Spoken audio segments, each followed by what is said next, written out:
Et bonsoir, et nous voilà toujours ce vendredi 2 décembre 2022.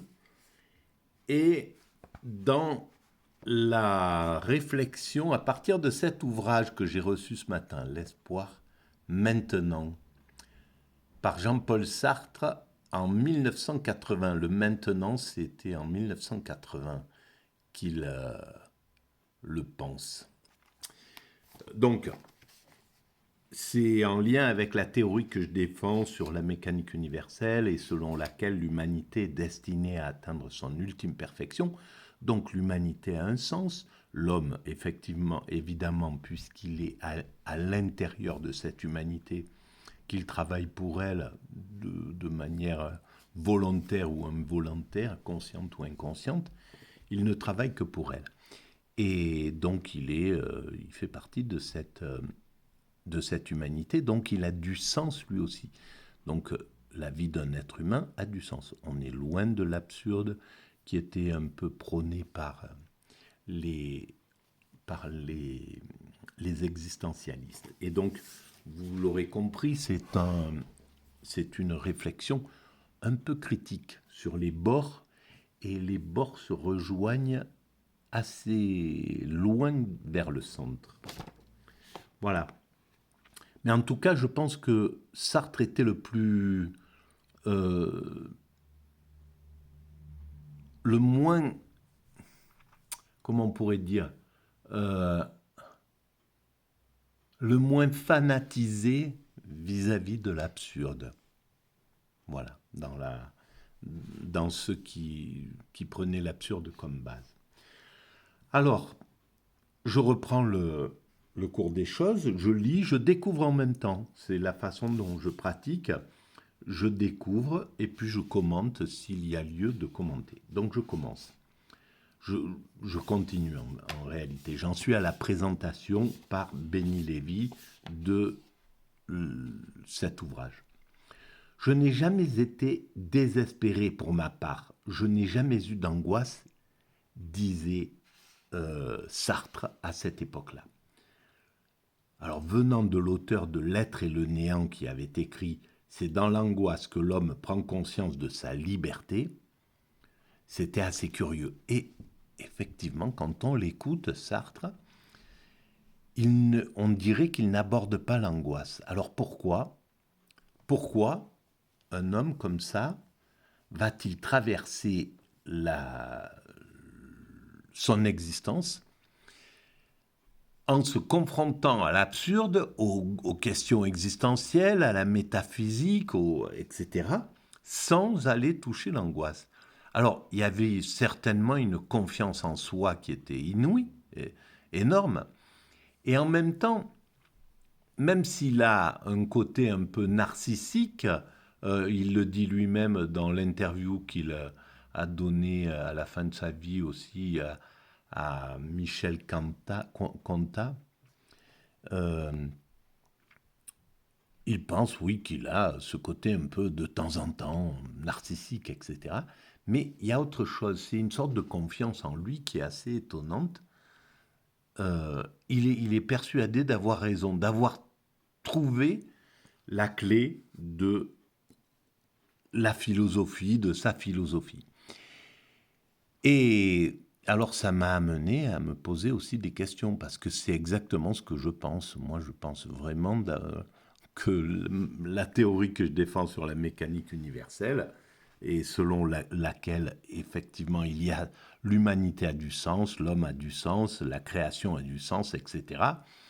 Et l'humanité, sa direction, sa destinée, c'est d'aller fusionner avec le divin dans 1, 2, 3, 4, 5 siècles. Peu importe, il y a encore du temps d'évolution, mais on est vers la fin, on arrive vers la fin, vers cette possibilité d'atteindre la perfection, l'ultime perfection. Et je suis convaincu de ça. C'est ça qui est assez terrifiant quand on lit ça, parce que euh, que faire si on révèle que c'est absurde, Si on me dit vers la fin de mon existence, ben, on te démontre que ta pensée, elle est absurde. Qu'est-ce qu'il se passe? Là, la dépression est assez balèze quand même. Hein. C'est un petit peu... C'est fréquent, hein, ce genre de choses. C'est un peu ce qu'ont dû ressentir les communistes à la chute du mur de Berlin. D'un seul coup, toute leur existence s'écroule.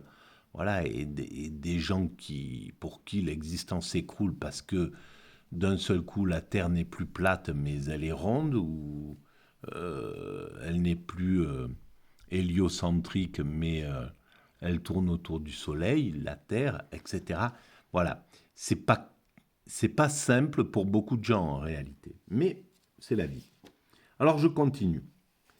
Donc c'est dans l'angoisse que l'homme prend conscience de sa liberté, et c'est ce qu'il écrit dans L'être et le néant. Le propos choque, mais qu'on relise les pages en question, on y trouvera Sartre dans la posture fausse du théoricien, survolant l'angoisse avant la faute de Kierkegaard et celle de Heidegger, comme saisie du néant, arbitrant entre l'un et l'autre, ouvrez les guillemets. C'étaient des mots qui me semblaient pouvoir avoir pour d'autres une réalité. Je voulais donc en tenir compte dans ma philosophie. Donc, il entend. En fait, c'est là où c'est intéressant, c'est que il est apte à écouter ce qui vient de l'extérieur. Et très certainement, l'angoisse, donc, c'était quelque chose que Heidegger déjà avait labouré, que sans doute Kierkegaard avait labouré. Et puis il a entendu également de son compagnon de route à l'époque, qui était Camus. Et donc, c'était des mots qui me semblaient pouvoir avoir pour d'autres une réalité. Pas pour lui, mais il se dit, je vais quand même inspecter cette chose-là, je vais quand même prendre cette chose. Malheureusement, ce qui lui a manqué, c'était d'aller regarder l'inverse de l'angoisse, c'est l'espoir, l'espérance, la légèreté que peut donner une théorie spirituelle qui dit il y a du sens. L'humanité va là-bas, c'est comme ça, c'est l'évolution, etc. Donc, l'inverse de la théorie de l'angoisse, il aurait pu essayer d'aller voir, d'aller la chercher dans la religion, chose qu'il va faire peut-être à la fin de son existence, on le verra en lisant cet ouvrage-là, et pour avoir les deux hémisphères bien éclairés et ne pas rester que sur l'hémisphère absurde, de l'absurde. Chose qui s'est un peu réalisée, bien que Sartre a creusé quand même les choses. Hein.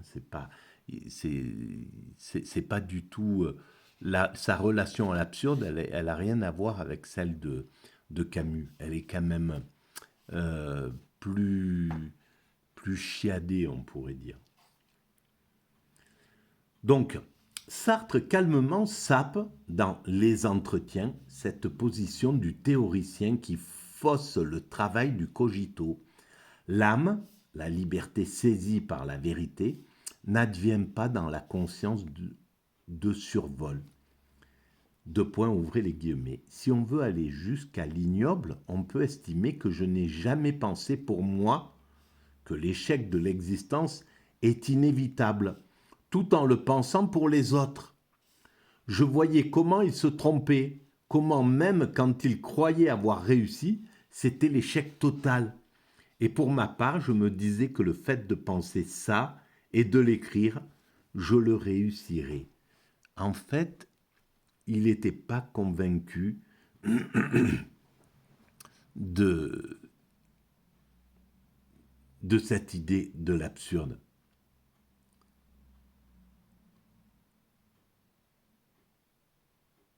Au contraire. Et c'est ça qui est vraiment incroyable chez lui, c'est que il développe une théorie, peut-être il reste bloqué sur cette théorie, avec la conviction sans doute que c'est pas abouti, qu'il y a quelque chose encore à faire. Et peut-être qu'il a gardé cet espoir parce qu'en réalité, il se disait qu'à la fin de son existence, il allait revenir vers l'espoir maintenant, après le désespoir, après l'angoisse, après, etc. Qu'au fond, sa conviction profonde qu'il y avait de l'espoir, et en fait, il symbolisait même cet espoir hallucinant, quoi, parce que pour un philosophe d'être dans cette espérance totale, aucune angoisse à la fin de sa vie, c'est incroyable, hein, tout simplement. Hein. Surtout que c'était pas simple ces derniers moments d'existence. Bon, je continue. De là le désintérêt pour ces contradictions. Voilà, c'est-à-dire que il était persuadé qu'il avait la clé, en fait, qu'il avait compris tout le système, tout le modèle. Sans doute, une partie de ce qu'il avait compris n'émergeait pas au niveau de sa conscience. Il était toujours bloqué sur l'existentialisme. Son esprit avait compris autre chose, peut-être ce qui va se révéler à travers cet ouvrage-là, mais euh, ça monte pas, ça vient pas, voilà, mais ça, c'est fréquent chez l'être humain en réalité. On est dans un modèle, on sait que c'est pas là où on devrait être, on n'est pas bien, mais on joue complètement le jeu. Et en fait, c'est le mauvais, comment ça s'appelle, euh, la mauvaise foi. Il était en plein dans la mauvaise foi en réalité, sans s'en rendre compte, sans le savoir réellement, mais il devait être complètement dans la mauvaise foi, avec une conscience qui a du sens, que les choses sont pas, que l'absurde ça tient pas, que, etc., etc. Mais enclenché là-dedans, il ne peut pas en sortir facilement parce que tout son monde s'écroule plus ou moins. Alors que lui, c'était pas un narcissiste, un narcissique. Pour le narcissique, quand son monde s'écroule, il s'écroule totalement. Il lui reste plus grand-chose à quoi se rattacher parce qu'il a construit tout son monde là-dessus. Je pense pas que pour Sartre c'était ça, parce que il était beaucoup trop malléable mentalement. Son esprit était trop puissant, trop souple pour ne pas pouvoir supporter de dire je me suis gouré, c'est pas le bon sens, je repars dans l'autre sens et on passe à autre chose, quoi. Voilà. Je pense qu'il était largement capable de ça. Donc c'est autre chose qu'il a maintenu là-dedans. C'était un monde, voilà, il était peut-être là-dedans, il s'y complaisait, il y a plein de choses qui font que on on n'est pas raccord avec ce qu'on pense, avec ce que notre corps et notre intuition pensent, mais on continue à le vivre de façon harmonieuse. De là, le désintérêt pour ces contradictions. Il s'intéressait même pas aux contradictions parce qu'il était sûr d'avoir la réponse, la raison. Mais parce qu'elle était des deux côtés, cette raison. Elle était pas. S'il avait été totalement athée, c'était autre chose. Il aurait pu repousser les contradictions parce que ça pouvait ébranler son système. Mais là, il était désintéressé. C'est autre chose. C'est parce qu'il pensait maîtriser, avoir les deux hémisphères en éveil. L'athéisme du, du, du, de l'existentialisme et autre chose.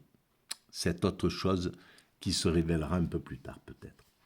Je pense que mes contradictions importaient peu, que malgré tout, je suis toujours resté sur une ligne continue. Alors, voilà, pourquoi ces contradictions comptaient peu? Désintéressement, devrais-je dire, qu'importe si d'immenses pans des systèmes tombent au cours des entretiens. Le désir du pour soi, le pour autrui, ou la fraternité-terreur, seul compte la visée droite. Sartre avait raison contre moi. Je sais que je n'ai pas toujours dit la même chose et sur ce point, nous sommes en conflit. Donc c'est lui qui savait qu'il avait pas toujours dit la même chose et que ces contradictions étaient là, mais qu'il les avait assumées, qu'il les avait en quelque sorte euh, assimilées dans les choses. Mais c'est, voilà, les cubistes vont partir dans une voie radicale, un cubisme radical, etc.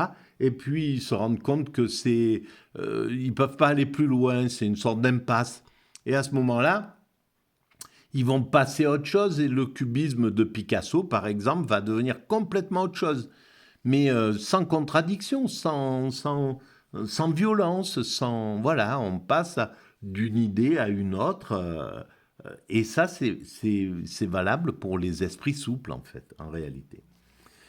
Je continue à lire. Car moi, je me souciais de ces contradictions, écrit Béni Lévy, et de ce fait, je discernais mal le sens du travail qu'il faisait sur lui-même, la simplicité de son effort, si éloigné de l'ironie autobiographique, voilà, qui avait cours à l'époque. Qu'est-ce qui est plus vrai? Son retour incessant lorsque nous nous entretenions sur le salut qui sauve de la contingence ou l'étourdissant paragraphe de la fin des mots. Ah ah, voilà. Si je range l'impossible salut au magasin des accessoires, que reste-t-il? C'est ce qu'il écrivait.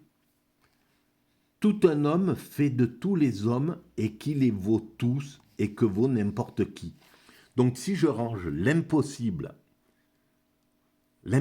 salut au magasin des accessoires, qu'est-ce qui reste? Tous les hommes fait de tous les hommes et qui les vaut tous et que vaut n'importe qui.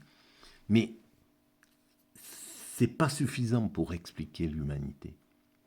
Donc c'est une belle phrase, mais elle ne pouvait pas le rassurer, cette phrase-là. C'est pas possible. Elle ne rassurait pas, à mon sens. Les mots nous donnent le tournis. Au moment où nous allons croire au salut, l'auteur nous ferme la porte sur l'impossible et au moment où nous allons désespérer, il sort de son chapeau une communauté de singularité. Tout un homme qui les vaut tous. Tout un homme qui les vaut tous. Bien sûr que ça peut apaiser, suivant comment on le pense. Si on le pense dans le sens où tout un homme qui vaut tous, qui vaut toute l'humanité, parce qu'il est inclus dans cette humanité, parce qu'il construit l'humanité avec tous les autres hommes. Alors oui, si c'est ça.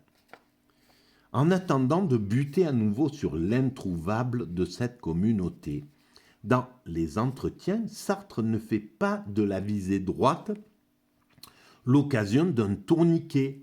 Il la pense simplement sans arrière-pensée, sans considération pour les malices du théoricien ou les tours de l'écrivain. L'espoir maintenant. L'ascèse permit à Sartre de s'arrêter longuement, attentivement, sur une intrigue que le Sartre pressé et intéressé semblait vouloir ignorer.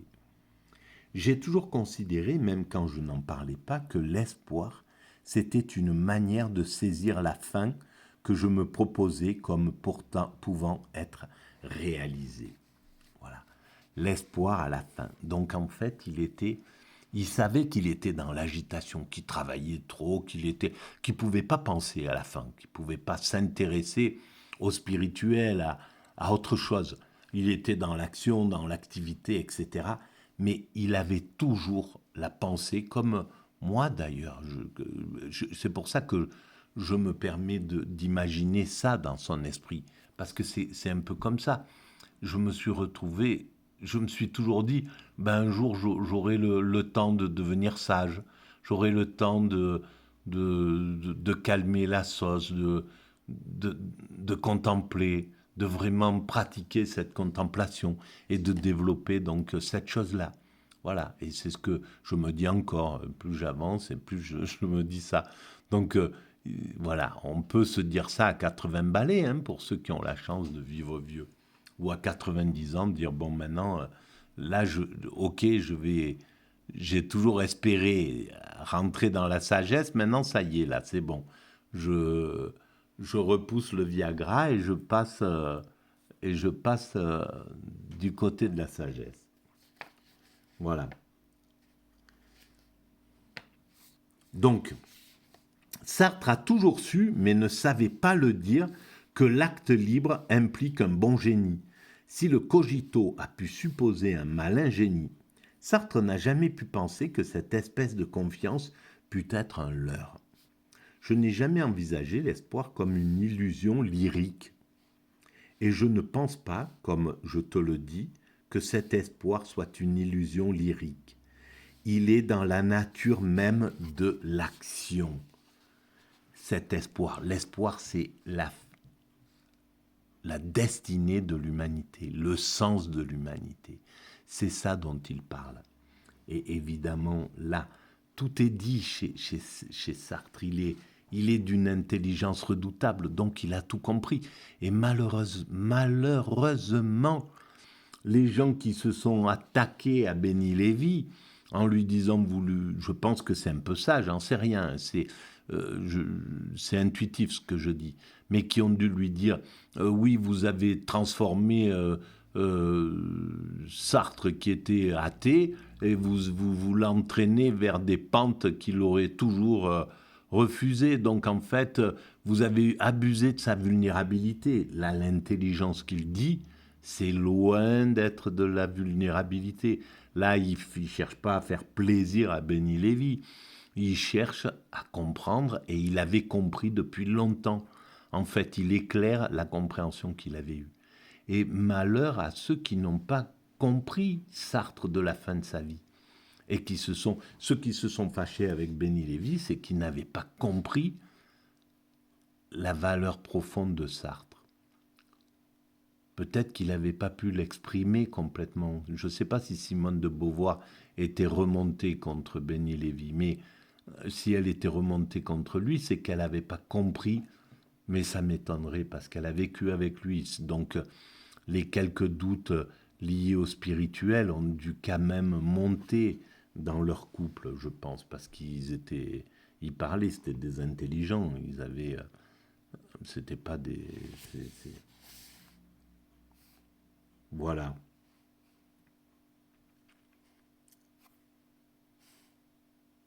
Je vais arrêter là.